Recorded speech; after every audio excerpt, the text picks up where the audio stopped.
Welcome to the F50 Woman Podcast, dedicated to sharing stories from a diverse community of women in order to provoke you into a passionate pursuit of life, build unshakable character, and achieve extraordinary things. Now, here is your host, Julia Jack. Every time the grease in my frying pan starts popping, I think of her and dream of better food. She's Lynne Bowman, and her story is one of loss, survival, and healing. She's a glowing 75-year-old woman who eats brownies for breakfast. I want to eat brownies for breakfast and still look that amazing. She says that we can eat chocolate and be fully alive, healthy, and even diabetes-free. Stay and give your full attention to this chat with Lynne, with an E, Bowman, creative director, advertising manager, actress, makeup artist, screenwriter, and author of a new and amazing book titled Brownies for Breakfast. Sold out for your health, she's one energized and fully alive F50 woman.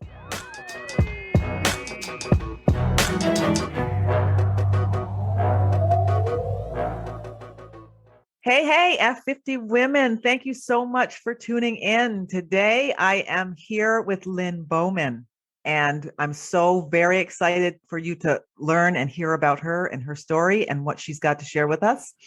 Just to give you a little background, she worked with Silicon Valley as a creative director. She has won national awards.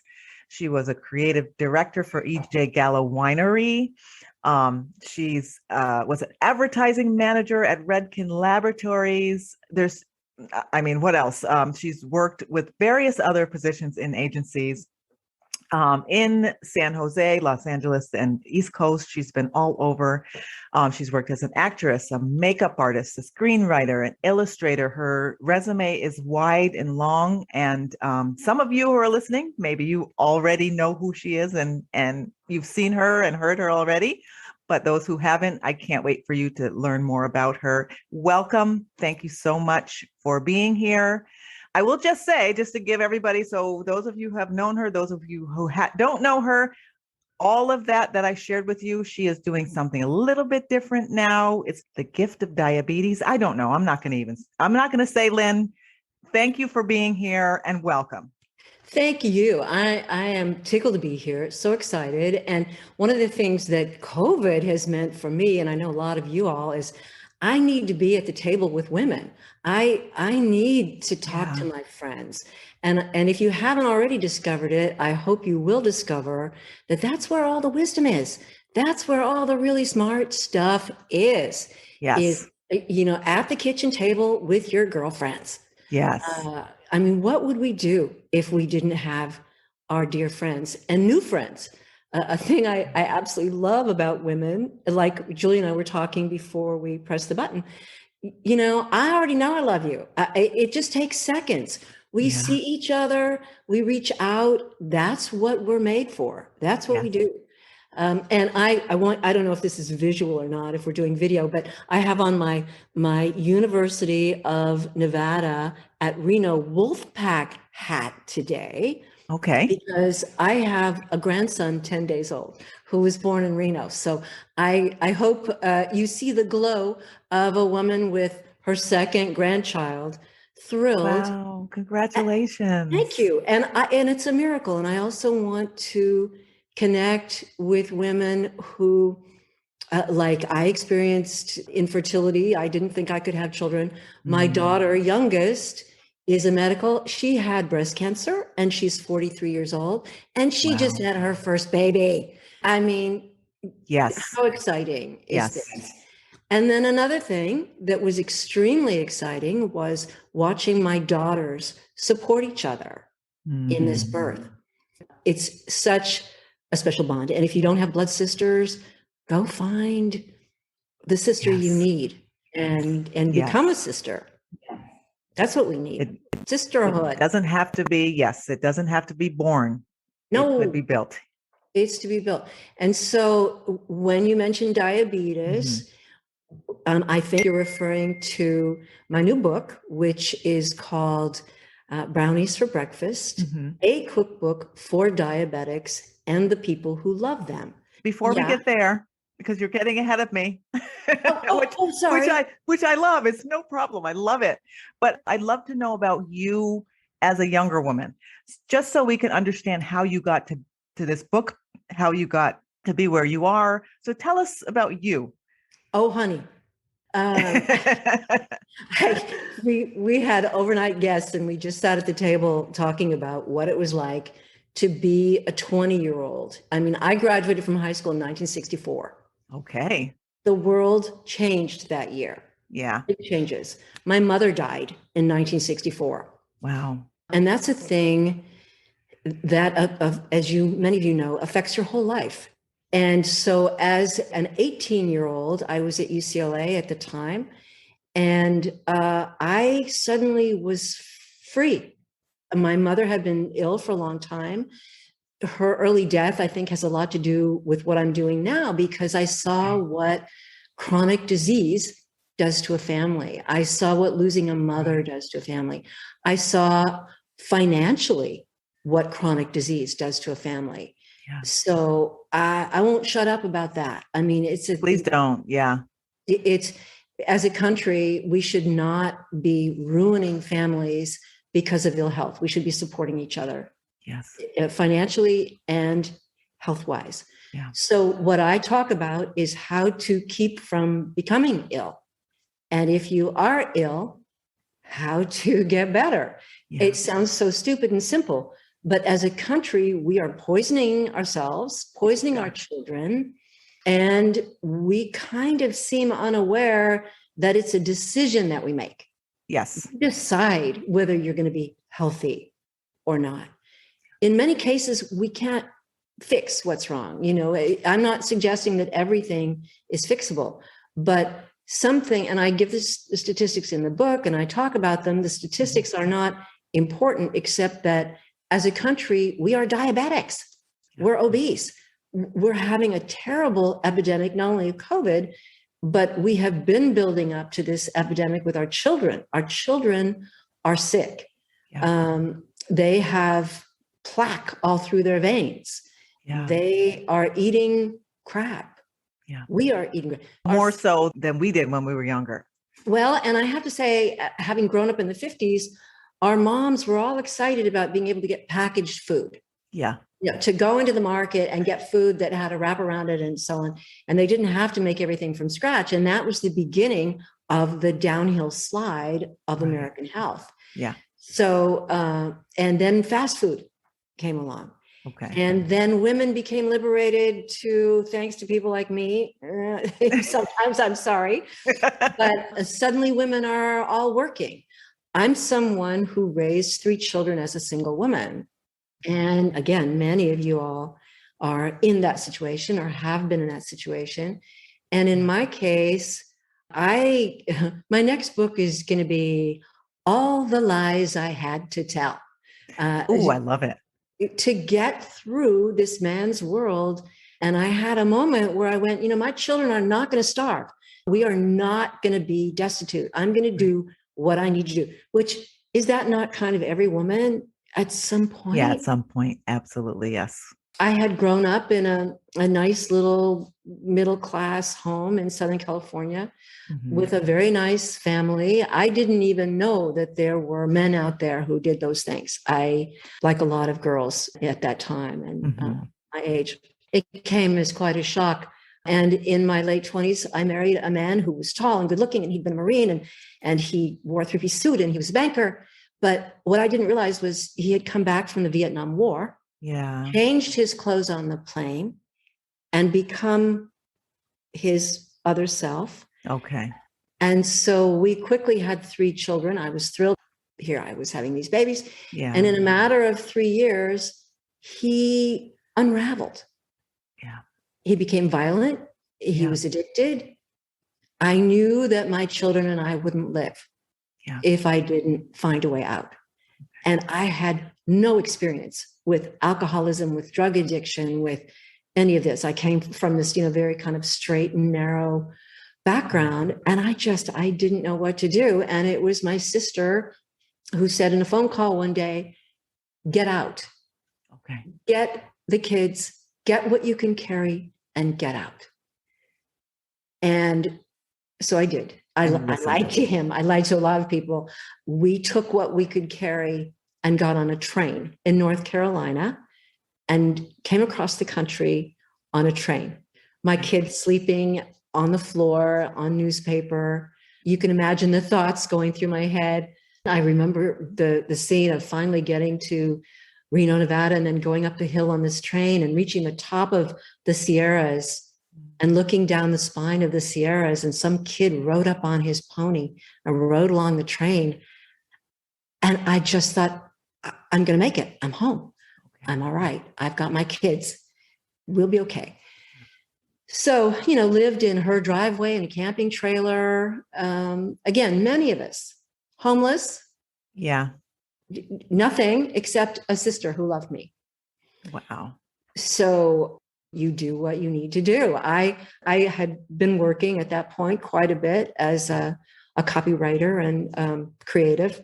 Yeah. And so I took my book, which is what they call it, and I pretended to be looking for an advertising agency for my sister's company. Okay. And looked up the agencies that I thought were good. And I went to each of them and talked to them. And this was 1980. So the Silicon Valley was just blowing up. It was all of a sudden they couldn't get people to do all the things they needed them to do. And so we would have a conversation and they would and say, well, so you're a copywriter yourself? And I'd say, yeah, I am. Uh-huh. And, well, are you interested in doing freelance work? Oh, maybe. Okay. Yes. Got to play it cool. Yeah. Yes. And so I managed, and I had no idea how much they were paying for this stuff. And all of a sudden, here we were then, and just, managed to weasel ourselves into a rental house and wait for the book. I'll tell the details. Yeah. We survived, and my children are all now in their 40s. They all have advanced degrees. They're fine. And I now have 2 grandchildren, which is the most thrilling thing ever. Yeah. And ladies, if I can do it, you can do it. You can do it. We can all do it. We can take whatever the heck it is we have and package it somehow. Yeah. And get there. So how did you get the nerve, the creativity? How did you get that thing that got you to put this book together and go do what you did and survive and thrive? Well, I've always, my whole adult life, I've written, and I started out as a creative director. I was an art major in school, but there were always other people who seemed better than me at that, but I could never find anyone who could write the words. I think I was sort of born to be an advertising person, a communicator. I'm a big believer in, some of us have voices that can sing beautifully. Some of us, can move their dancers. I was a talker and a writer. And I never, at home, I was the youngest child, so I got ignored a great deal. Okay. And my mother was sick, so I got ignored a great deal. And I took myself all around and did. So no one ever told me I couldn't. I was always cheeky and nervy, and I had trouble in school because I was cheeky and nervy, and I was bored. I was like, I want to go do something. And I love seeing children in school now. I mean, moms and dads are starting to understand that we don't all belong on our butts in a classroom.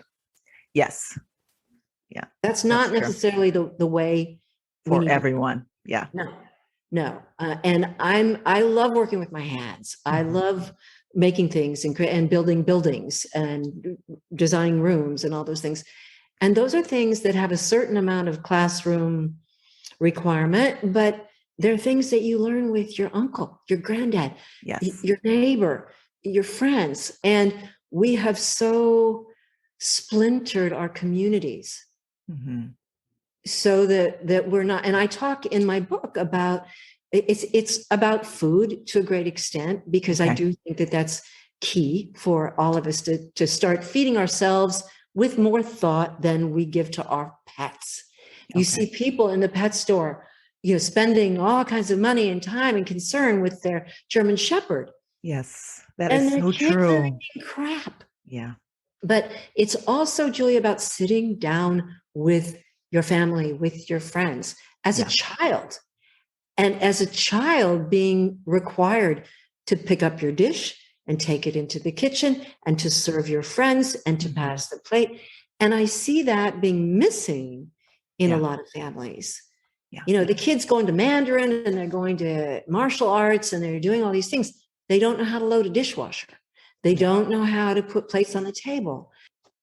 I want to see children and husbands and everybody helping, kitchen, cooking joyfully, sharing food, watching what other people are eating and what's working for them. And you can't do that with a screen in front of your face. You can't do that with a bag sitting in a car. Right. And you see behind me, there's a table. It's one of several in my house because I have a thing about tables and chairs. I want you to come into my house and have a chair and have a table. I'm lucky to have a house, and I know how lucky I am to have a house. And I love sharing it. But how else can we, and I have a magnolia tree in front of my house, which is our COVID meeting room out there. Okay. So community stuff has been happening out. I have a little table and chairs out there under my magnolia tree. Yeah. Because you have to face each other. Yes. Right? You can't just sit side by side and relate. Yeah. So sorry, grandma through and through. I'm on my second grandchild and I am grandma all the way now. Yes. And I love this idea of creating a culture with friends, with grandchildren, because the screens have really taken over. To make a place and have everybody, even guests, come in, help me set the table. I'm having a vision of sort of an old movie where everybody's engaged in the kitchen and talking and drinking and enjoying each other and learning something about you that I wouldn't learn in front of a TV or a movie or something electronic. So you talk about kitchen table culture, community, and the gift of diabetes. So I guess you should just start by telling us about the book and telling us more about what is driving all of this. Well, the gift of diabetes is that I learned in my 40s that I was diabetic, that I had type 2 diabetes. I was not horrible, but my numbers were bad. Okay. And I knew that because my first child, my son, weighed 10 pounds. So after he was born, C-section, emergency C-section. After he was born, they said, and in those days, it was all men, the OBs, all men. And they all claimed they knew everything about babies. And I can tell you, absolutely, they didn't. So they told me that that was an indication that I had gestational diabetes. Okay. So, and they said, that's an indication that you will have type 2 diabetes when you're in your 40s or so. Okay. And so when I hit my 40s or so, I started saying, because we women were always having to go to the obstetrician and all that stuff. So there were doctors in my life. And I said, don't you want to test me? No, you're not obese. You're fine. You're good. Well, but they said, but shouldn't I? Finally talked someone into giving me a hemoglobin A1C test. Everyone listening, if you have not been tested, even if you're perfect and your body is perfect and everything, please just get tested. If you're in your late 30s and your early 40s, get yourself a hemoglobin A1C test as part of whatever healthcare you have. So that will tell you what your blood glucose is over a period of time. Okay. And sure enough, I tested into diabetic territory. So I asked for a blood glucometer and they'd say, you don't need to do that. It's okay. It's okay. And so it took me a year. And because my mother had died young, and because of what I've already said, that I didn't want that happening to other families, and I was a single provider for 3 children, I was not going to get sick. I was not going to leave them. I was determined to do whatever I had to do to be there for them. And so I began researching all this, and that took me on the path of a few medicals out there who were beginning to understand how to treat yourself with diet and exercise and so on. But what I read from the American Diabetes Association it didn't quite sound right to me. Okay. And sure enough, And what were those kind of things? What were those kind of things you were reading? Like, stop measuring eating. your carbohydrates this way and limiting your sugar to so much and so on and so forth. Because the assumption was always that you were going to be eating Cheetos and Cheerios and, Wonder Bread. Right. And that's not the way you get well. I can tell you that right now. Okay. So it was a kind of a long progression of things. And then the more I learned and I started writing about it, my first book came out in the 90s, late 90s. And my superpower as a mom, and many of you will identify with this, I know how to put a meal on the table in 15 minutes. Okay. I know how to come screeching into the driveway, hit the kitchen, get the kid, so on and in 15 minutes, there's good food on the table. Yeah, that might be a skill that's getting lost. It's getting lost. Yeah. Now it's McDonald's or a bag or something. Yeah. And y'all are driving through. And it's not the same thing. It is not the same thing. No. If you're not cooking, if you're not preparing the food for your loved ones, whoever they are, it's not good food. It's not healthy food. Or it's not even food sometimes. It's not even food. The stuff you get, it's not even actually food. It's not even food. Yeah. So I am fully well aware of how overburdened families are, especially mothers. It's all over all the papers and everything. It was moms who really took the hit in COVID. It's always moms that take the hit because they're the ones who go, well, it's all right, honey, I'll take care of it. I'll bring in my language. I always say that. Yeah. I'll do it. And because we know how. And by the way, can we never again elect anyone to any public office who can't change a diaper, scrub a floor, make a meal? I'm not kidding. If you prerequisite, like a test? I think it should be a public test. Line them up and go, okay, here's 5 ingredients, make a meal. Okay, here's a bed, make the bed. Okay, here's a floor. It's disgusting. What would you do? Yeah. If you haven't got the skills, the living skills, the caregiving skills, how in the world can you possibly be making laws for me and my family? Right. And I have been an elected official. Okay. To the lowest, elected official in the land, and that's a school board member. Okay, but important, very important stuff. Yeah. So, and I'm digressing terribly because we've got so much to talk about. Yes.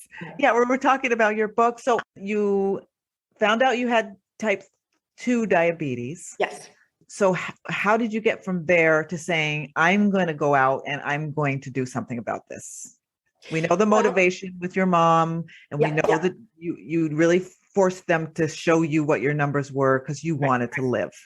Yeah. So I was all over it and have been all over it ever since, and have had so many medicals say to me, you're good. You don't need to worry about this. Well, you know why I was good? Because I was eating the way I was eating and exercising the way I was exercising, and so on. And it wasn't particularly what any of them had prescribed to me. Okay. And now I understand, and I'll tell you a little story. It's in the book. I had the book partially written, and I got this notion. I saw a notification that there was going to be a plantricians conference in Oakland, California. Okay. I don't know why. And Joy, I suspect you're someone who believes in these things. I had somebody on my shoulder going, you need to go to that. You need to do that. And I listened. Okay. And so I put a lot of money. I'm very frugal. And that was a big check I wrote. Okay. And I showed up, and from 8 a.m. until 8:00 p.m. for 5 days, I watched PowerPoints, data from 1,000 MDs from all over the world. Okay. Who were there because they were renegades in a way. They believe in preventing and healing with food.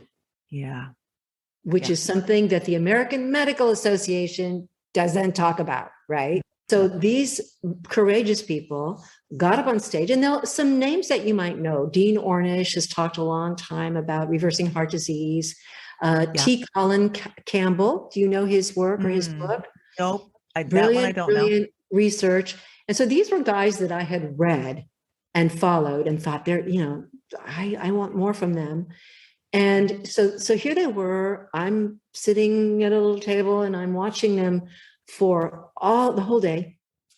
And they are talking about opening up 8-9-year-old kids sometimes who need surgery, and their veins are full of plaque.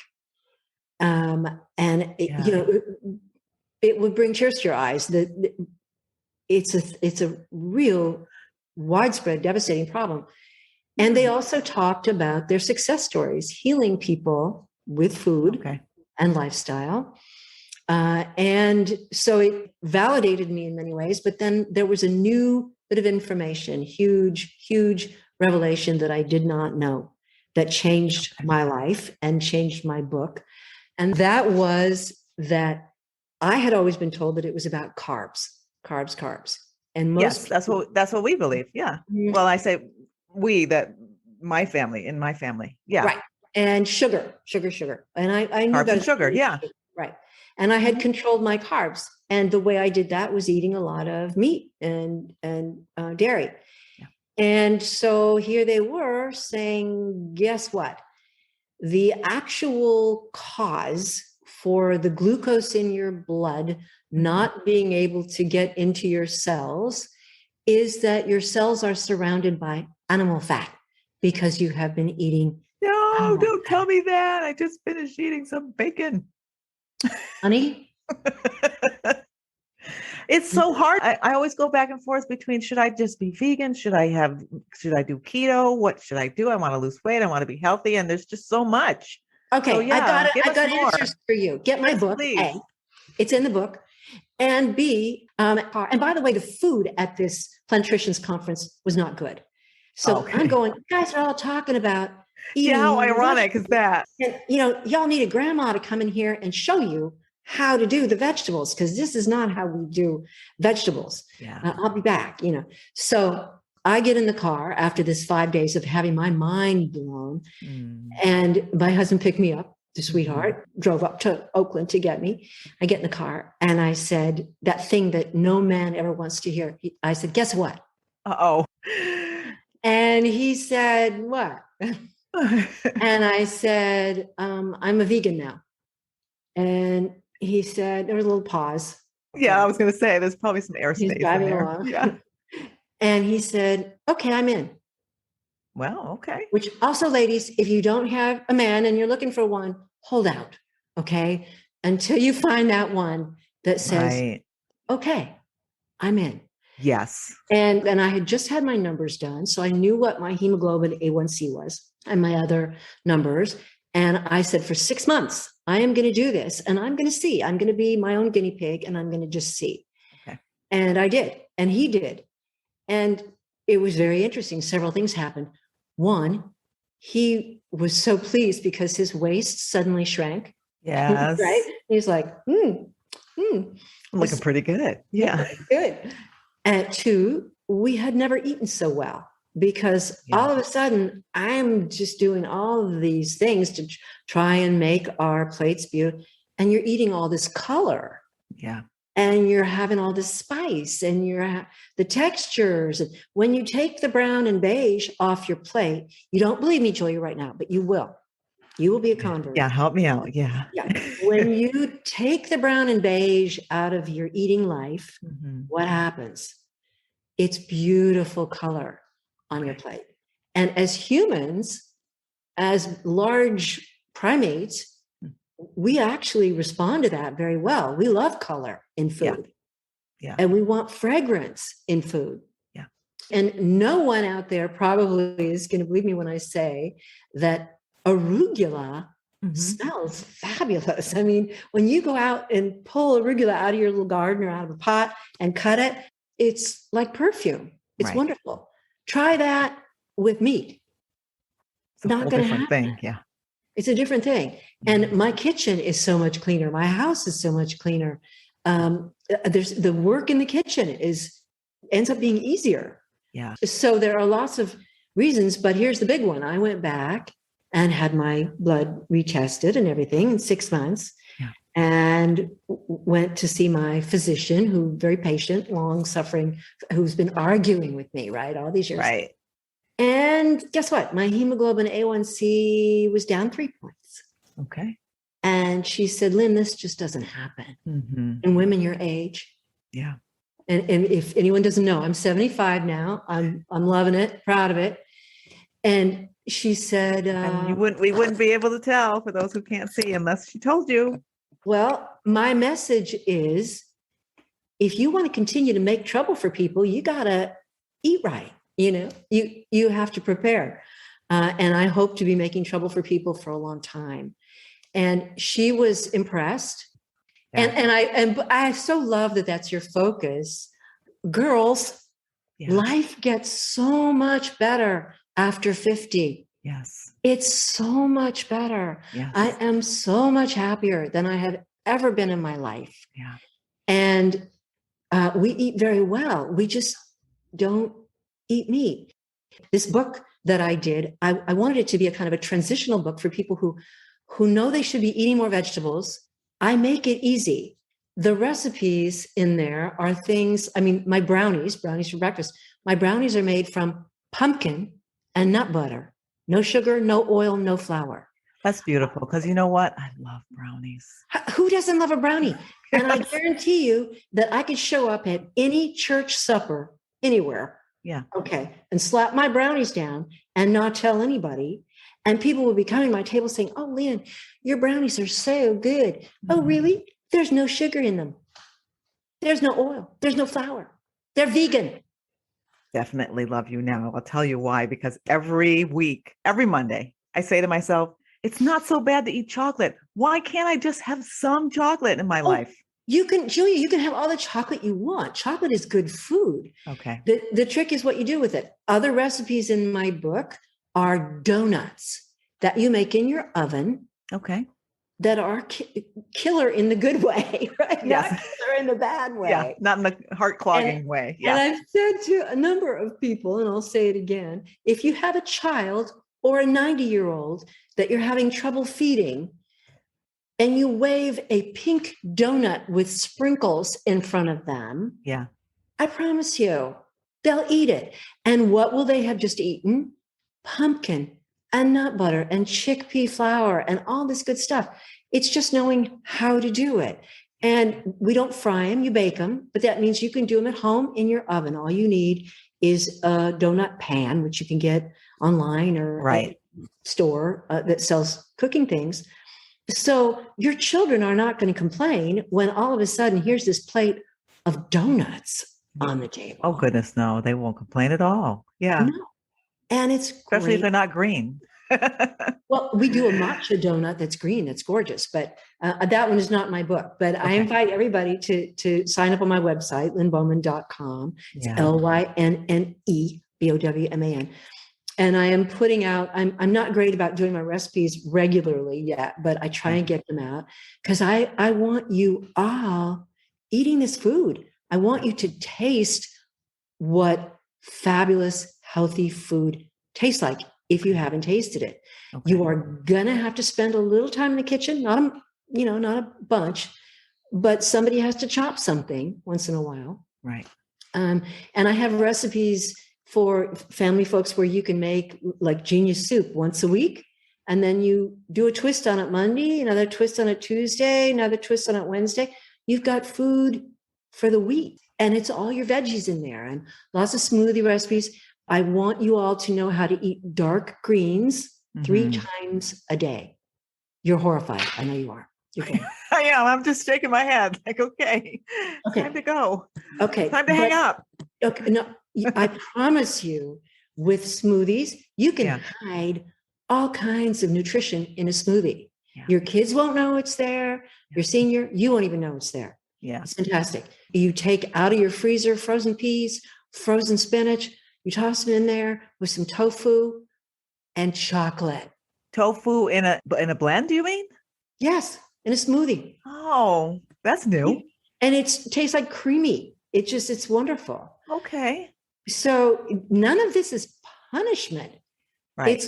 It's learning that you can eat better, more delicious food if you just stretch a little bit out there and stop eating crap. Yeah. No more But do you crap. find it's going to be a really heavy lift for somebody to get their hands around the concept of vegetables and mixing tofu, and colorful plates are great? And I just want my bacon, my nice sort of burnt bacon. Okay, here's the So thing. people are going to have to bend their minds and A little bit. And here's Yeah. the thing. And this was part of the scientific part of the background of the book. good. Things like your saliva will change. Your body chemistry is going to change. You don't believe me, but you will. Yeah. At some point, you go, man, you were so right about this. Yeah. I'll scream it. Yeah. I smelled bacon the other day. Someone cooked bacon, and I could barely manage to smell it. It smelled horrible. And what I want now is the greens, the colorful. That's what my saliva is now tuned to want. That's Your great. body chemistry changes. Yeah. I So want that. you will have that. And you have to have the faith that just get yourself in there, try some of the stuff. Yeah. Like say, okay, for 1 month, I'm going to do this, whatever you're willing to go all the way and do. Okay. And of course, stuff is coming out all the time now. I do eat the impossible burgery, beyond burgery stuff, the phony little, I eat it less and less. It's kind of a good transition to get into the less meaty way of eating. Okay. The thing that I crave, that I really want, I'd eat it every day if it weren't so damn expensive. Salmon. Yeah. Salmon is delicious. And I'm sorry, Sam. I those beautiful fish, taking them out. I don't love that fish losing its life for me, but it is so nutritious, so delicious, and I have a way of cooking it that's so easy. Yeah, it's so easy, and it doesn't stink up the house. It's delicious.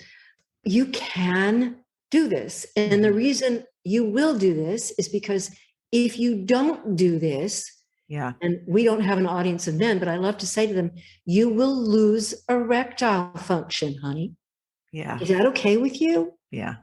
No, I don't think it's okay with any of them. No. And not some of us either. If you are enjoying the F50 Woman podcast, don't forget to share your positive comments and ratings, and share us on all your favorite social media channels. F50 Woman is a movement created for women, spread by women. Thank you for your support. Now back to the show and your host, Julia Jack. Your body can't sustain for a long and healthy life unless you do the things for it that it needs. Right. And once you see the research and the statistics about people who eat a lot of vegetables and people who don't, guess what? You pick that one. Yeah. That's the one I want. That's the one I want. That's the one I want. Right. Yeah. And we can all do this. It's not a mystery anymore. You can absolutely do it. There's a little story in the book about what got me actually writing the book. And that is, my youngest is a nurse practitioner. Okay. And so, of course, we're talking about this stuff all the time. And her specialty is gerontology, older people. Okay.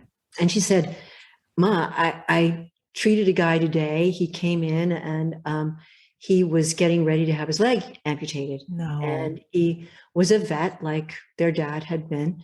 And she said, so my heart went out to him, and we talked. And I said, my mom's writing a book, and she wants to help people with diabetes so that they won't lose their limbs anymore.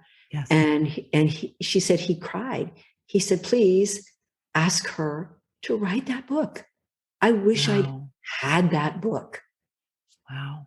I wrote the book. Yes. And I want everybody I don't want anyone to have to lose their limbs or their functions. And diabetes is a silent Oh my gosh, yes. Not just killer, it destroys Slowly destroys. Yes. destroys you from the inside out, Yes. as does heart disease. But heart disease is more obvious, and diabetes is sneaky. Yeah. And by the time you in your 60s or 70s, and particularly the men who won't go and won't be seen, by the y'all, if you know your men, that's the deal. Yeah. By the time you are seen and you have this diagnosis, it's been at work for a long time, causing great destruction. Yeah. So the way to not have to lose your limbs or to not be sidelined while your grandchildren are playing, Right. to remain on your feet and mean as a snake, you have to eat your veggies. Yeah. So now, since you wrote, when was this book written? Has it been years? Is it very new? no, it's fairly new. It was out in May, June. Okay. And you can download it. So Okay. it's very inexpensive that way if you want to download it. Good. And I would encourage you to do that and look at it. But I collaborated with a designer friend of mine that worked on my last book. So it's very visual. I like that. I wanted it to be inviting and fun and not grim. I wanted people to enjoy the book. Wow, this is fun. And I love hearing from people. I love getting pictures from people who are making the stuff and hearing the stories about how it's going. Yeah, that's what I was going to ask, if you have a lot of feedback on how it's going and the transitions people have made and any of that. Not as much as I'd like. Okay, not yet. Yes, not yet. I'm going to be reading the book for sure. Yeah. Thank you.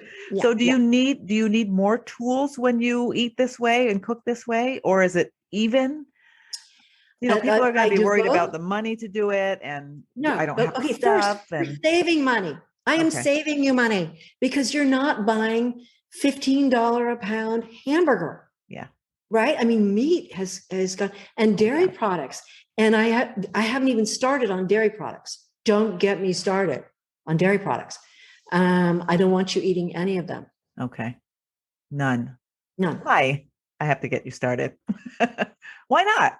I'll tell you why. Okay. Now that you ask. Yes, please. I want to know because I love some cream in my coffee. The dairy industry, the factory dairy industry is producing milk that is poisonous in many ways.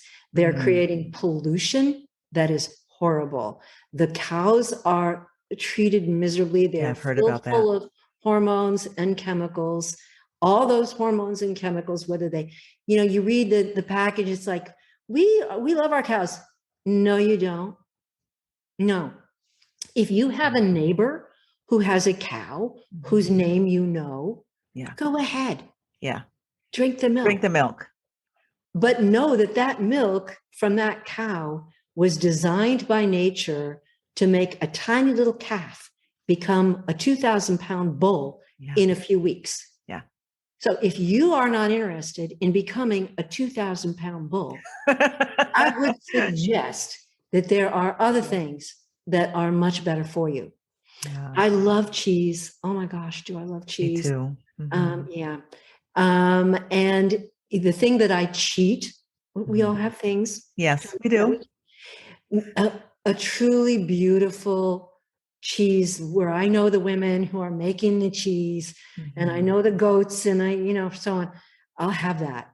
Okay. But anything that you buy in a carton with ingredients on it, no. Yeah. No. Yeah.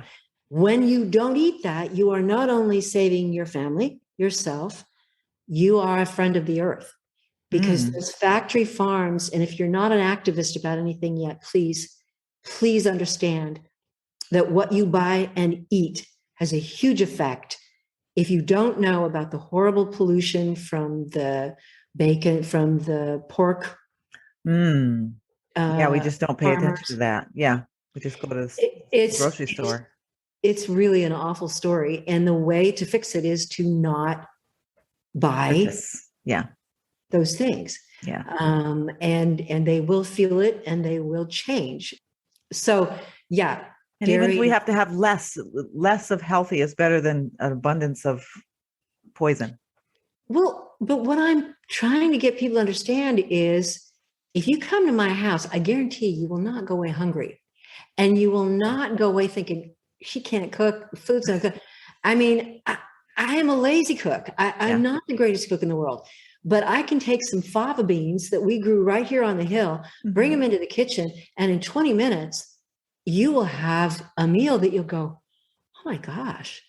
That's what I want. Yes. That has taste and flavor. Yeah. Really good. Yeah. And it's just a little parsley and a little lemon. And we buy, I can give you some brand names. There is a Kite Hill brand out now that has wonderful vegan butter and vegan creamy cheeses. You won't like all of them, but taste them and see what you think. They have a veggie dip made with that. We found it really wonderful. Yeah. And there are, I can't think of, on my website, I need to list some of those. I can tell right now. Yeah.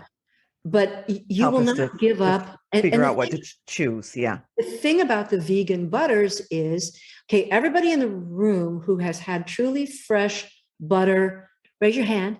Anybody? I'm not seeing any hands.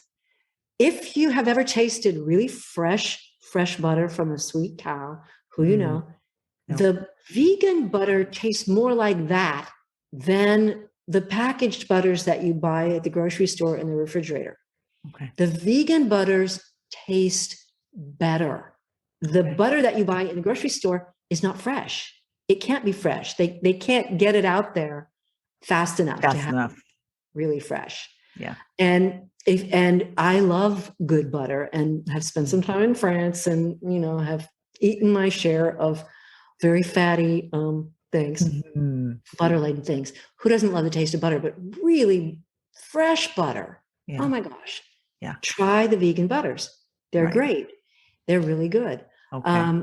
In the book, I spend a lot of time talking about equipping your kitchen, your table. It's all stuff you can buy in the thrift store. The only thing you can't buy in the thrift store is maybe the donut pans. Not expensive.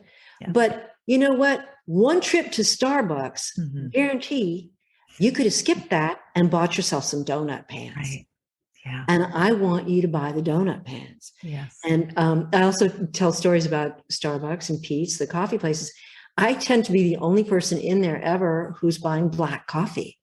Yeah. Very few people do that. Yeah. My husband does that. That's about it. So what are you getting? You're getting sugar. Yeah. And dairy products. Lots of dairy products. Or some other mystery kind of milky thing. You don't know what's in that coffee. And it costs you a bundle. And it's in a disposable cup that you're throwing away. Yeah. So bad. Yeah. I want to save you money. I want to save the earth while I'm at it. And the way you're going to do it. And save people's lives.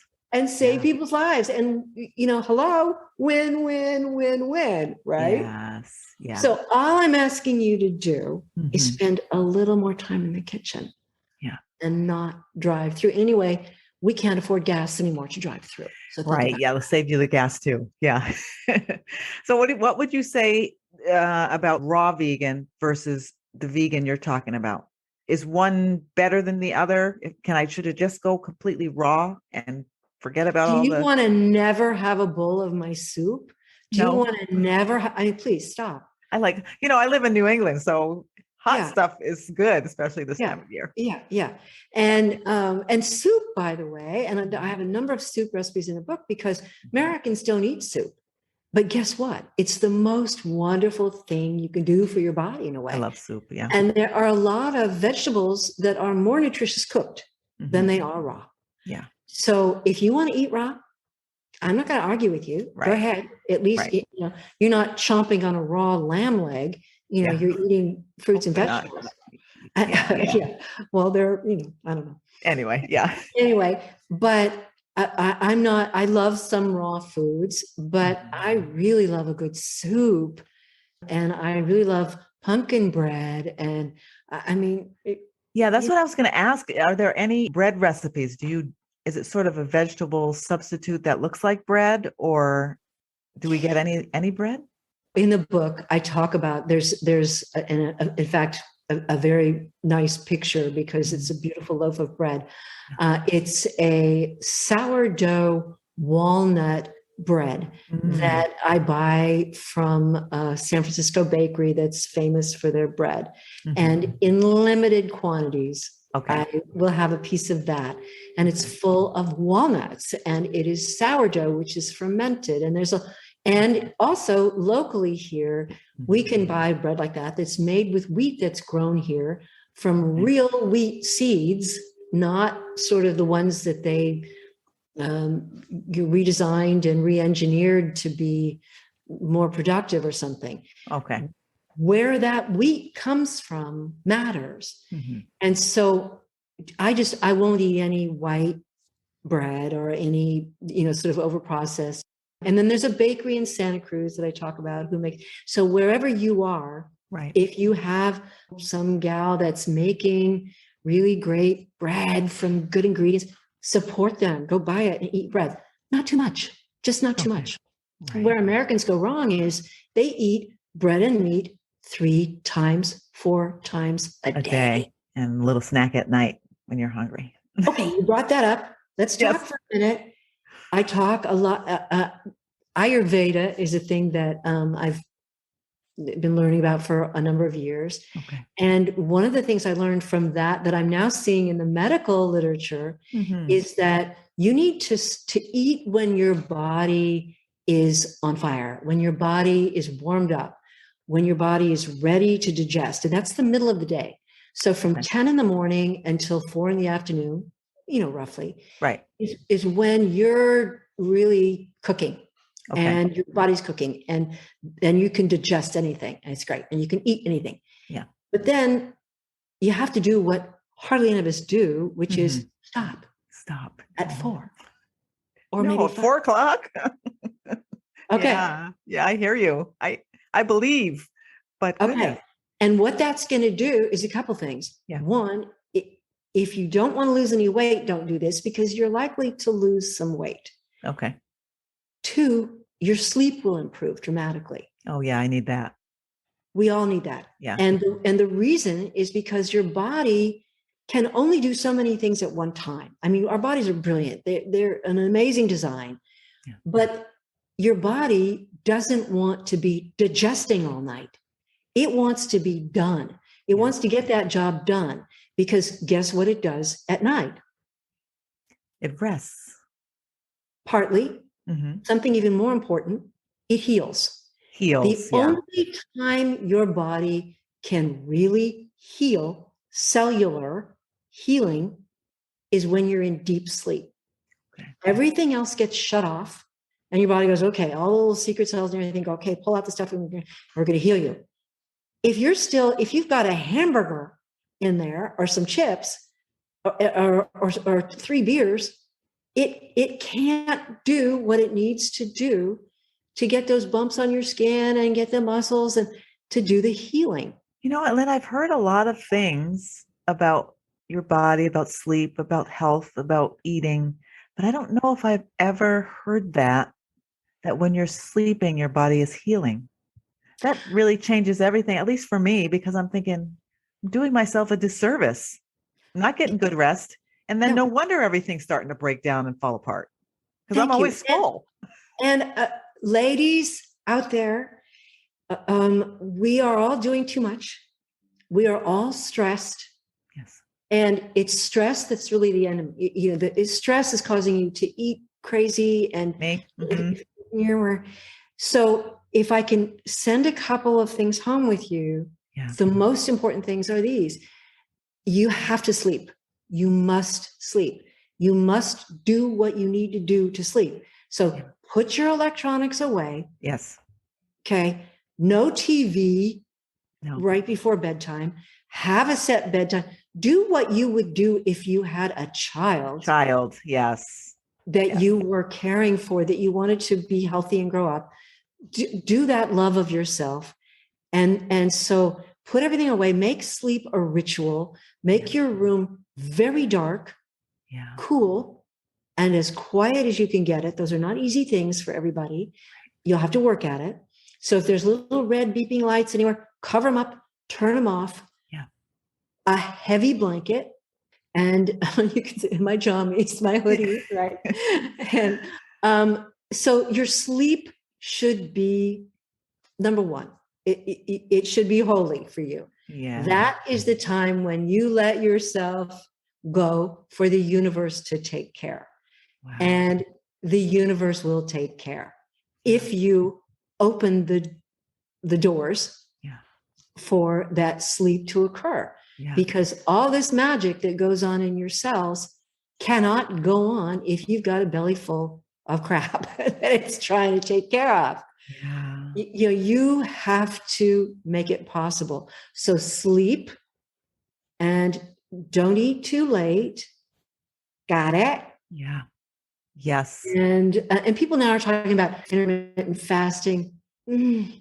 What you wind up doing is, you're fasting. It's just you're not eating constantly. Americans eat constantly. Constantly. Stop eating constantly.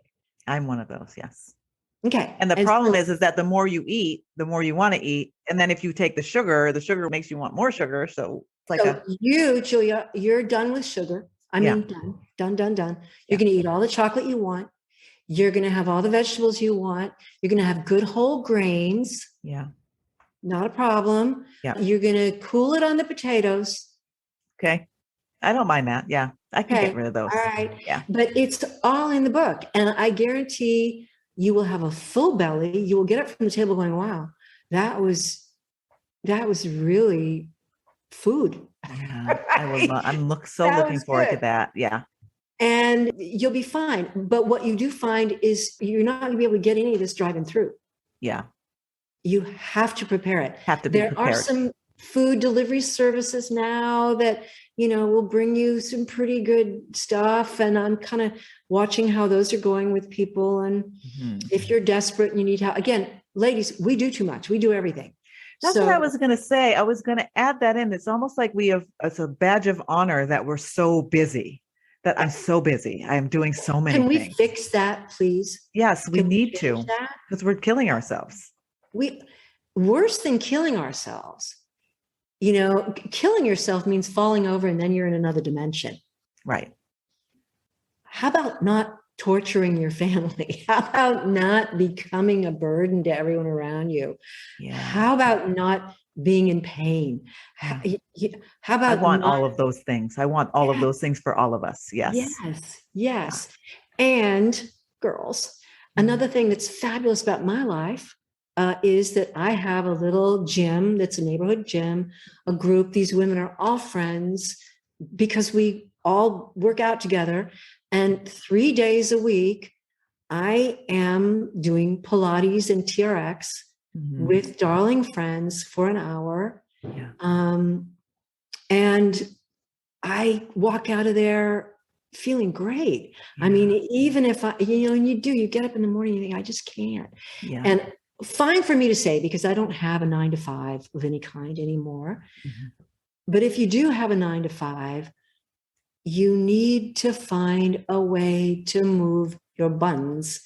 And it can be a lot of different things. Yes. But it's sitting in our cars and then sitting in offices that is and sugar and driving too. All of those things combined. Eating late at night, not sleeping well. Right. Yeah. Yeah. How did it change you when you went to the conference, you came, you said, I'm a vegetarian. What changed in you? Vegan. I'm sorry, a vegan. What changed in your body? What changed on your skin? What changed in your mind, your spirit? Tell us about the changes that happened from making that transition. Well, a lot of practical things I've already mentioned. I love a clean kitchen and right. Getting the grease out of the kitchen. I love that. Was great. Yeah. Spirit. I'm a horsewoman and I've got big hairy dogs and so it was important for me to also stop eating my friends in a way. Okay. It feels really good. Okay. Not to be eating critters anymore. I have already apologized for the salmon that their lives. But it did my spirit a lot of good to think that the earth was going to benefit too. Going to be better off. From my little thing that I'm doing in my way. As far as how I feel great. And I'm used to feeling great.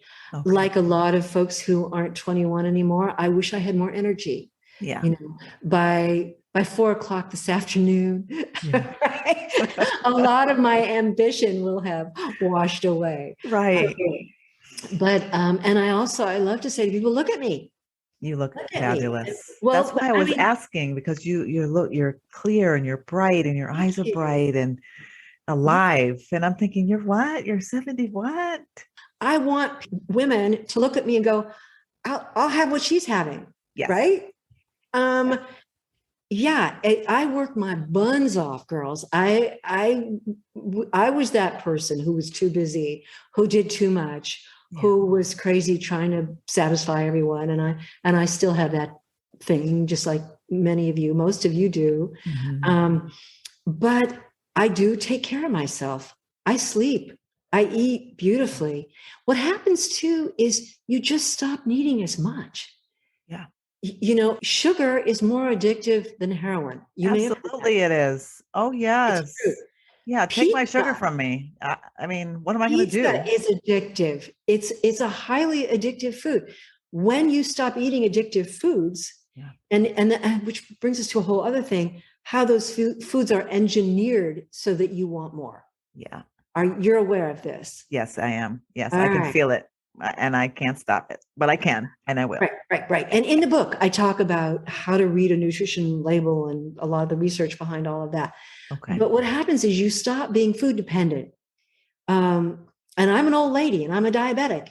And if I don't eat, I'm okay. Yeah. I'm fine. If I skip a meal, you won't drop. Yeah. No, I'm fine. I want everybody to be as mean as I am.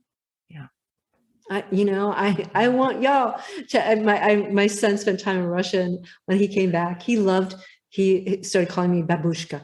Okay. He loved that the old women on the sidewalk, would get after people who drop trash and so on, and they were sort of in charge of it. And so now I'm babushka.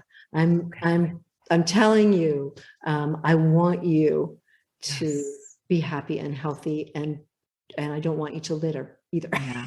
Yes. No trash. But think about it. When you're not buying packaged foods, that's another thing you're doing. Think about the whole cycle of what you're doing. Yeah. No plastic, no paper. And yes, I buy some stuff that's packaged, but way less than I used to. We're very conscious about it, and we're always trying. We have 3 raised beds in front of the house where we have a lot of our food growing. But join a CSA, go to the farmer's market, try hard to buy real food grown by real people who maybe you can meet and you can say hello, who love their relationships. Broccoli. Yeah. I mean, this is a thing we need. And many of you have traveled abroad and been to France and England, those places. And it's a ritual to meet your grocer, your produce guy, your fish guy. Yeah. It's a relationship. You trust these people. Yeah. And we've broken that trust here. We've lost it. Yes. Yeah. Can we get it back though, you think, with our big grocery stores and chain this and chain that? And how about a horror story? Yeah. Why? Yeah. Sure. If we haven't had enough already. Yes. What passes as a horror in my life? I never go in the big grocery stores anymore. I just don't, for all the reasons that I've already said. Yeah. But somebody needed something and I needed to get some, and I wound up in a Safeway or a Lucky or something, and walked in and realized, first of all, this place is huge. Yeah. Huge. And I kind of walked to the right, and I walked through a bakery section that seemed like it was about a mile long. Yeah. It's like before you could get anywhere, here's cakes and pies and muffins and everything. You need one of these because you're probably hungry. All right. And it smelled kind of sugary and good. And of course I looked at them knowing there was nothing in that 1.5 miles, 3 acres of stuff that I could eat or would really want to. Yeah. And then I turned the corner and then I went through 2 aisles of alcohol, booze. Yep. Okay. And I feel so great with that cake. Right. And so I kept, and then I turned the corner, and now here's the ice cream for 2 more aisles. Here's frozen goods, ice cream. Mm-hmm. Guess where the celery was? Guess where the lettuce and the beets were? They were all the way at the end, over in the corner. And so, and I asked if they had any vegan cheese, and the guy had no idea. Yeah. And so then I asked somebody else. They had no idea. We don't have time for this. Who has time to wander through those aisles, picking up package after package, wondering? And I tell the story more than once of trying, because I have a recipe in the book for granola. Okay. Which, who doesn't love a good granola? Yeah. I mean, I do. I love it. I do. Yep. Mm-hmm. And so I went to the store to find a granola that I could eat. Mm-hmm. And I lifted every single package. All, you know how they have some down on the bottom where you can't get it until your butt's sticking out, and so I read the labels on all of them. Yeah. There was not a single granola in that whole huge store that didn't have a lot of sugar in it. I was going to say, it's got to be the sugar. Yeah. So in my book is a recipe for granola. It's called very humbly, I named it World's Greatest Granola. Just so you know. And it's simple to make. It smells fabulous when you make it. You'll save money. Yeah. You ask me, is it expensive? No, you are going to save money not buying packaged foods. Right. Make yourself a bundle of it, and then you have it. Better yet, make your 10-year-old do it. Even better. It could be a project. Yes. A lesson. And that 10-year-old will then know how to do it, and they'll be able to get up and go, it's okay, I'll do it. I'll make that's it'll be so the good nation for them. We want to build, isn't it?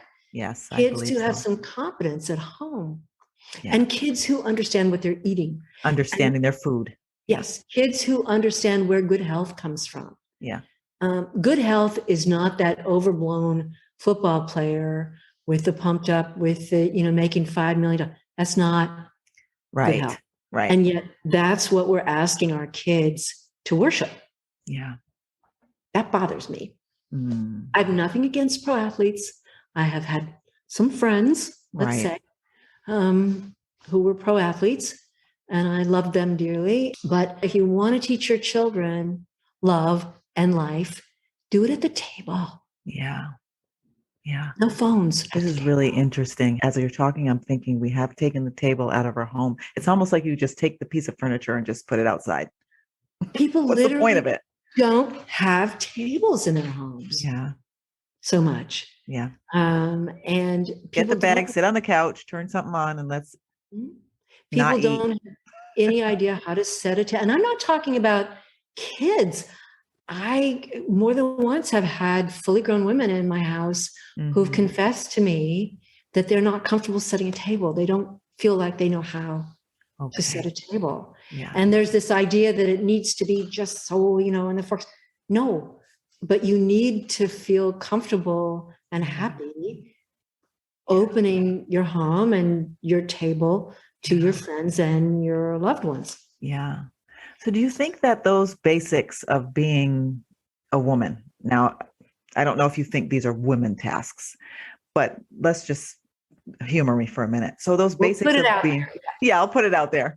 So those basics of being a woman, setting the table, making healthy food with your community, your family, understanding how to shop, where to shop, and that being at this local grocery store is part of your community as a woman, sharing your history, sharing your experiences. Do you think that's just not something that we can get back, or is it gone? No. How do we transition back to it? And that may be our responsibility as women over 50 to show everybody how to get that back. I really deeply believe that. Older women have been valued in other cultures, not in ours. Yeah. And we put them over there. Just go over there and sit down. Sit down, Ma. All right. I'll bring you the McDonald's later.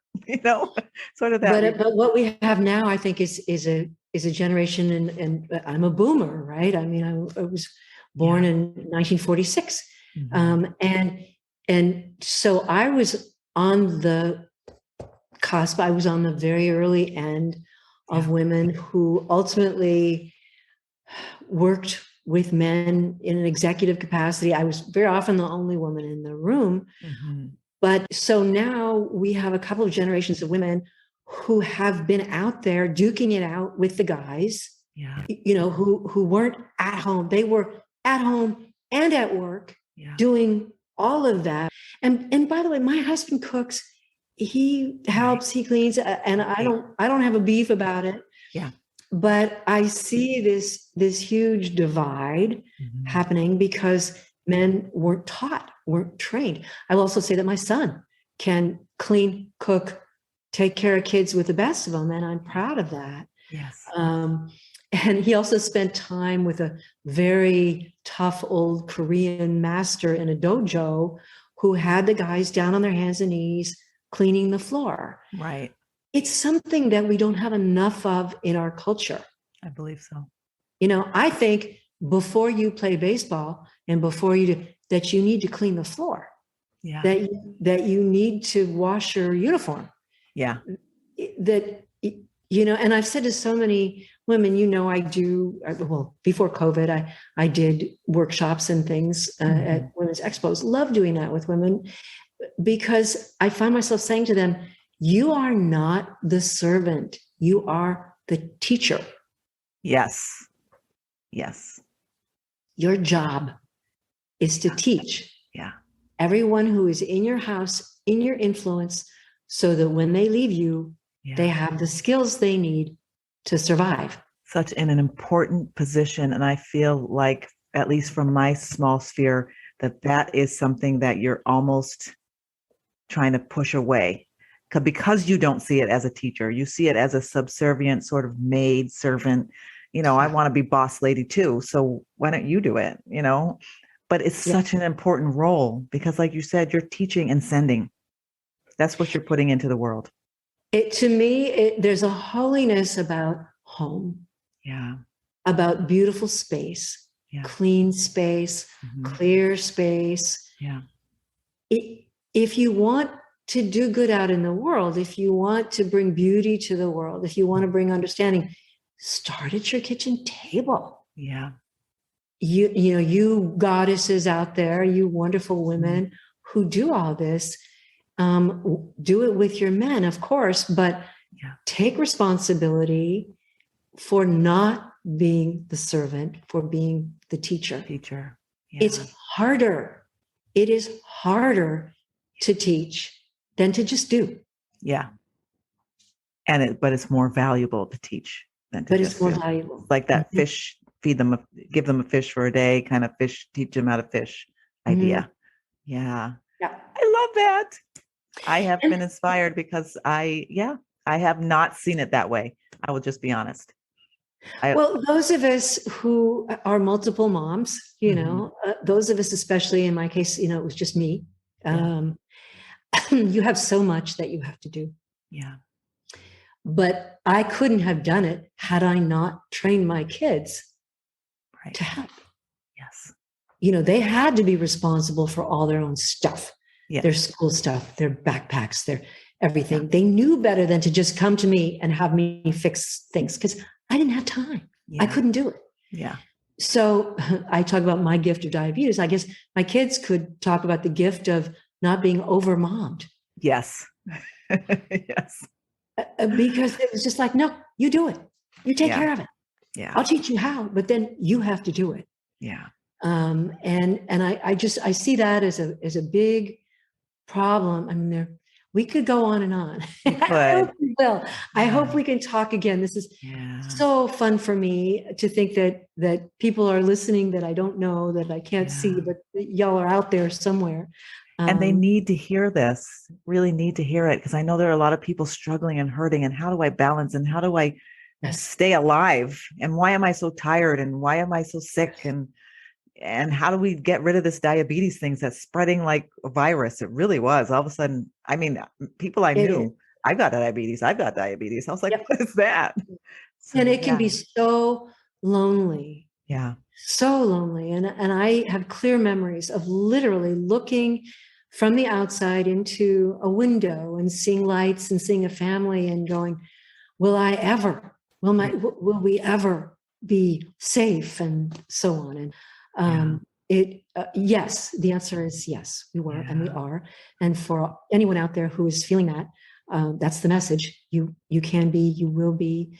Find help, find sisters, find who you need to help you through. But community is the deal. And it is harder now to have community, but it's certainly possible. And you and I are doing it, Julia. Yeah. And again, and I love men. I love heterosexual men, nothing against them, but they're not so good about truly building community most of the time. Yeah. Men don't go up to people and go, hi. Right. I love your hat. Right. You look great. Do you live on the street? They don't do that. They're wired differently. They're just wired different, and that's okay. Yeah. And they will go out in the middle of the night and get you what you need, and fight up, literally lions, so whatever. We've had them here. We have mountain lions, but they're not so good at building community, and it takes us women to do that.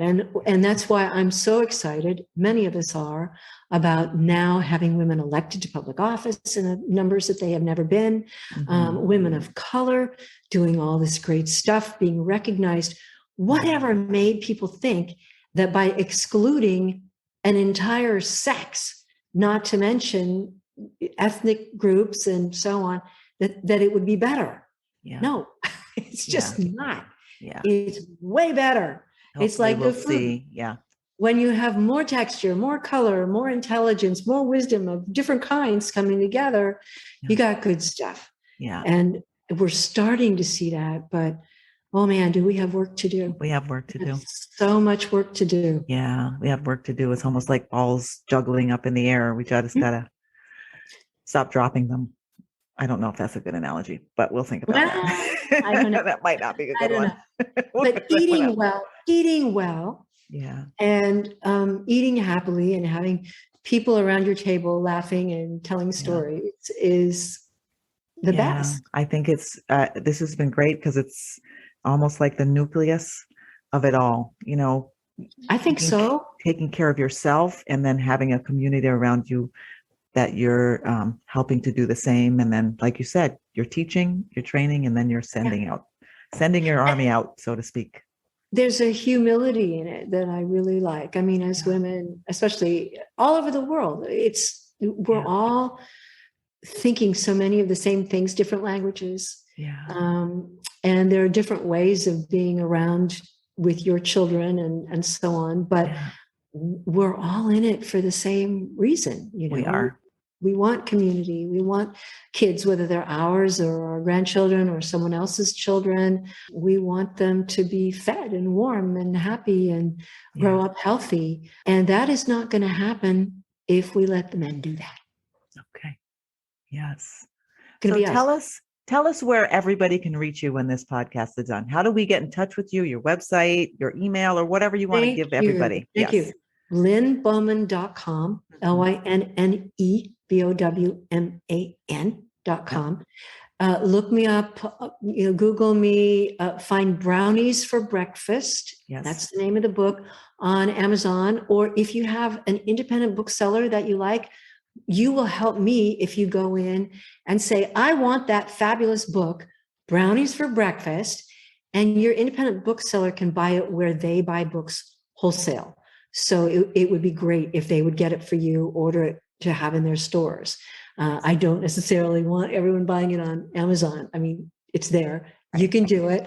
You can read reviews on Amazon, which will give you a sense of it. You can download the book very inexpensively. Mm-hmm. If you sign up on my website, I will let you know when there will be free downloads of the book. I try and do that periodically. Nice. Because I want everybody to have it. Unfortunately, it costs me quite a bit of money to print the books and have them sent to you physically. Right. But I want you to have it in your kitchen. And if not, download it. It's inexpensive and you can use it that way. So, and talk to me, send me email, Lynn at lynnbowman.com.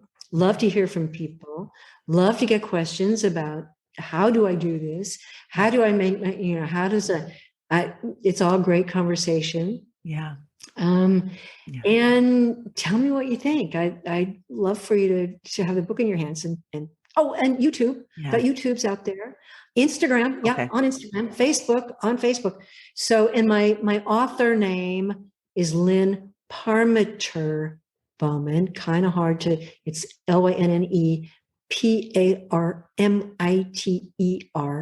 Bowman. But if you just Google Lynne Bowman, you'll find me. You will pop up. Yeah. I will pop up. There are a couple of other Lynne Bowmans out in the world, but you'll see the book related to my name. And yeah, I want to hear from everybody. I love that.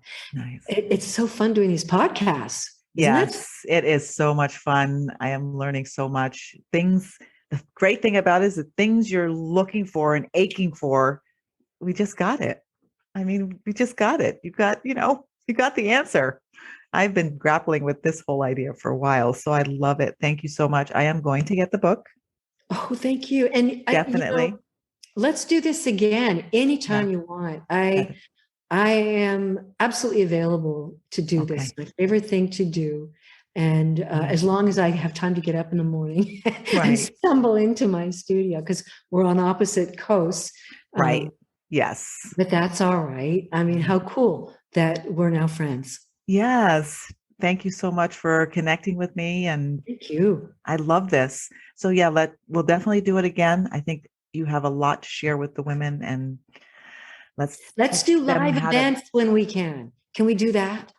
I'm down for sure. All right. And if anyone's listening and you want to organize something, let Julia and me know, because it's so much fun to be in a room with women who are passionate about these things and want to learn.